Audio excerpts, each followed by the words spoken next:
नामदार हसन मुश्रीफ यांच्या वाढदिवसानिमित्त कागल विधानसभा मतदारसंघात मुख्यमंत्री बळीराजा पाणंद रस्ता योजना आणि प्रधानमंत्री सूर्यघर योजनेचा शुभारंभ केला जाईल। तसंच डिजिटल फलकमुक्त आणि विधायक पद्धतीने नामदार मुश्रीफ यांचा वाढदिवस साजरा करण्याचा निर्णय राष्ट्रवादीच्या कार्यकर्त्यांनी घेतलाय।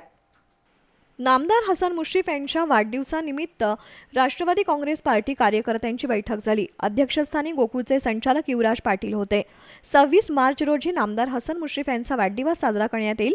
माजी उपमुख्यमंत्री अजित पवार यांचं निधन झाल्यामुळे यंदा वाढदिवसानिमित्त कार्यकर्त्यांनी कसलेही डिजिटल फलक लावू नयेत अशी सूचना जिल्हा बँकेचे संचालक प्रताप माने यांनी केली। मुख्यमंत्री बळीराजा पाणंद रस्ते योजना आणि प्रधानमंत्री सूर्यघर योजना कागल तालुक्यात प्रभावीपणे राबवण्याचा संकल्प नामदार मुश्रीफ यांनी केलाय। त्यानुसार नामदार मुश्रीफ यांच्या वाढदिवशी तालुक्यातील किमान 50 गावात पाणंद रस्ते योजनेचा शुभारंभ करण्यात येईल।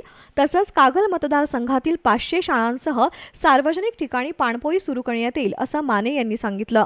तर नामदार मुश्रीफ यांचा वाढदिवस विधायक पद्धतीने साजरा होईल असं शशिकांत खोत यांनी सांगितलं।